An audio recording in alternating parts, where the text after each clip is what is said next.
Το Σινεμάς Πλατείες φέτος έχει 45 συν 3 προβολές, 48 προβολές που γίνονται από άκρη σ' άκρη στο νομό Ηλίας. Αυτή είναι μία από αυτές. Διαλέξαμε σε αυτή την προβολή, που είναι εδώ μέσα στην πόλη του Πύργου, να προβάλλουμε το πίσω από τις τιμονιές, μια ταινία που έκανε η Ασμίνα Προέδρου, κυκλοφόρησε πριν από 1-2 χρόνια πλέον. Βραβεύτηκε πολλές φορές, πήρε πολλά βραβεία στα ελληνικά βραβεία της Ελληνικής Ακαδημίας Κινηματογράφου. Ήταν η ελληνική πρόταση για τα Όσκαρ της χρονιάς, για το Όσκαρ ξενόγλωσσης ταινίας δηλαδή της Αμερικανικής Ακαδημίας.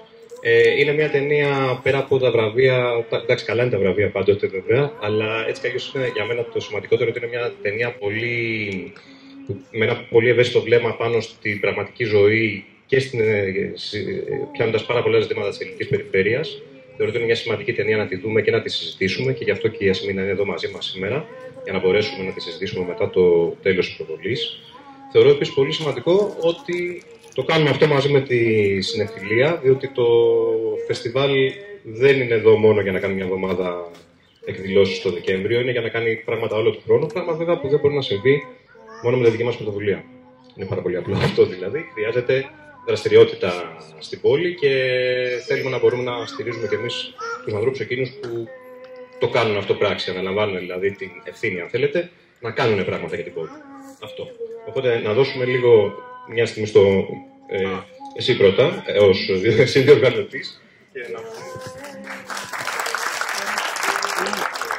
Ευχαριστούμε πολύ που είσαστε εδώ σήμερα, να ευχαριστήσουμε το φεστιβάλ και ελπίζουμε να είσαστε και στις επόμενες προβολές από το φθινόπωρο και μετά που θα ξεκινήσουμε.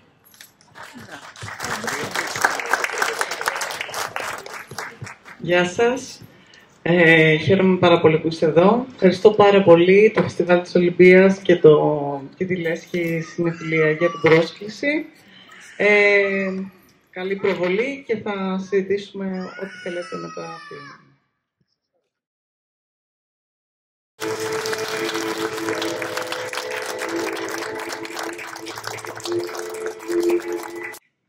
Έψαχνα να πω μια ιστορία. Είχα αρχίσει να σκέφτομαι, είχα ψιλοαποφασίσει το θέμα, είχα αποφασίσει ότι θέλω να κάνω κάτι για το πόσο εύκολα εγκλωβιζόμαστε σε ένα σύστημα διαφθοράς.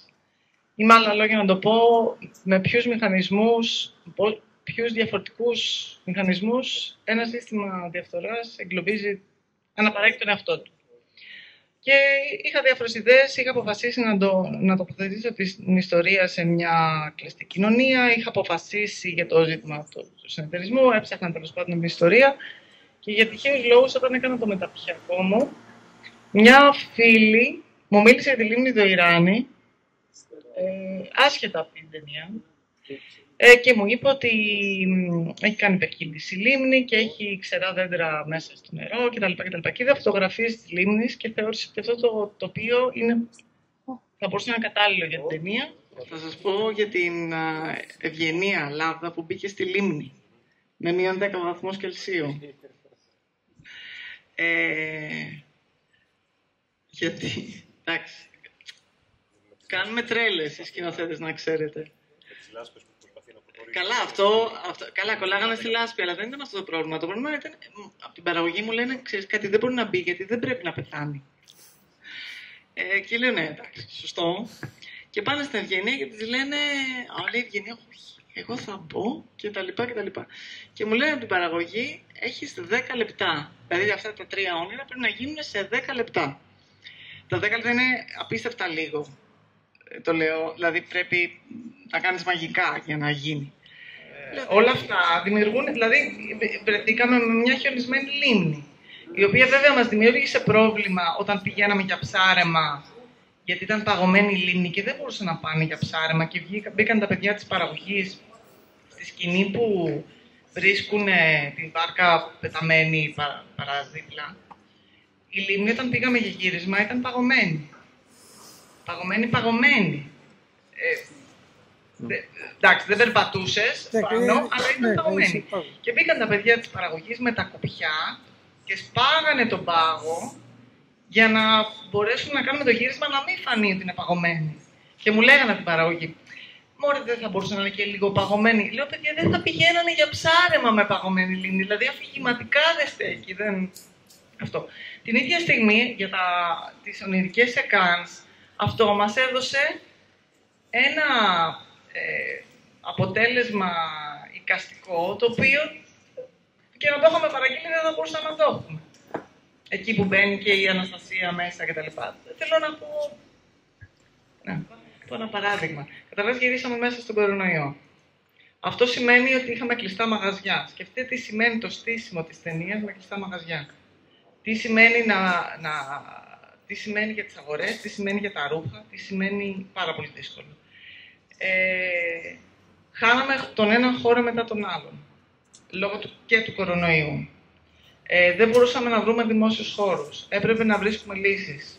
Μου λέγανε από την παραγωγή, μωρέ, δεν βρίσκουμε αστυνομικό τμήμα, να το κάνεις κάπου αλλού. Παιδιά, θέλω αστυνομικό. Και έπρεπε όλα τα τμήματα να βρίσκουν λύσεις κτλ. Κάτι που πήγαινε πολύ στραβά ήταν ο καιρός.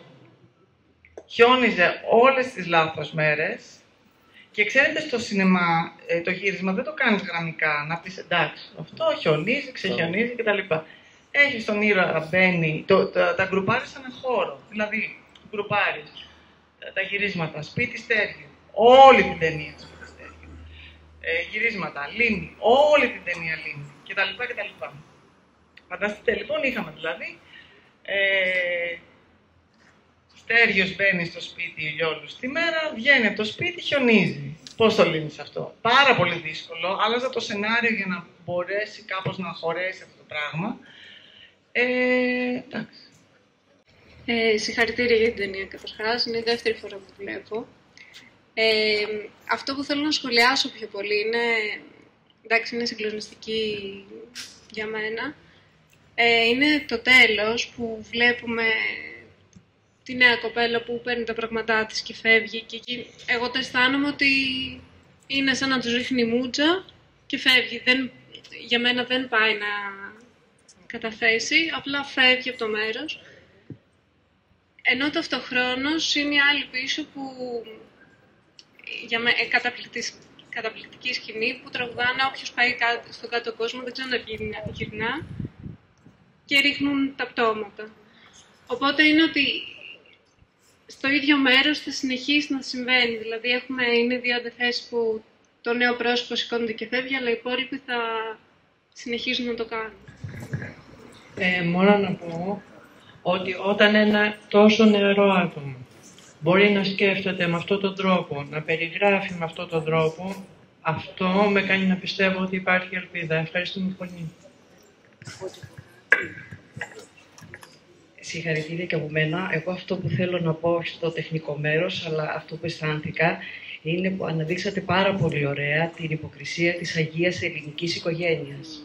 Αυτό και πόσο αντιπαλεύαν οι χαρακτήρες, ο καθένας με τον εαυτό του.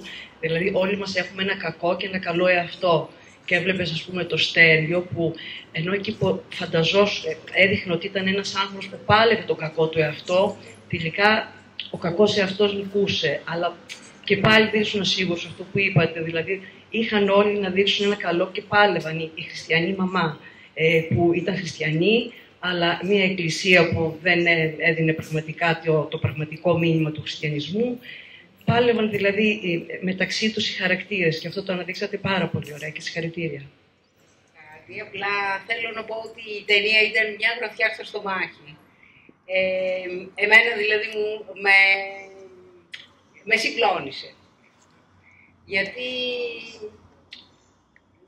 αυτό που είπε και η συμπαθέτης, το πόσο εύκολα μπορεί να εγκλωβιστεί κάποιος όταν δεν έχει πολύ δυνατές, πολύ αρχές και να καταλήξει εντελώς διαφθαρμένος. Είναι τρομακτικό. Μου φάνηκε τρομακτικό γιατί το ζούμε και γύρω μας. Ευχαριστούμε πολύ για την ταινία. Ασημίνα, να το ολοκληρώσουμε κάπου εδώ άμα είναι. Θες να μας πεις ένα τελευταίο η αίσθησή σου εδώ πέρα, πώς θα περάσεις? Θέλω να πω ότι είναι φανταστική η προσπάθειά σας και είμαι πάρα πολύ χαρούμενη και για την πρόσκληση και που ήρθα και την είδα κιόλας και τα λοιπά, γιατί τα παρακολουθώ ιντερνετικά. Αυτό και θέλω να σας δώσω ένα τεράστιο μπράβο. Ευχαριστούμε πάρα πολύ.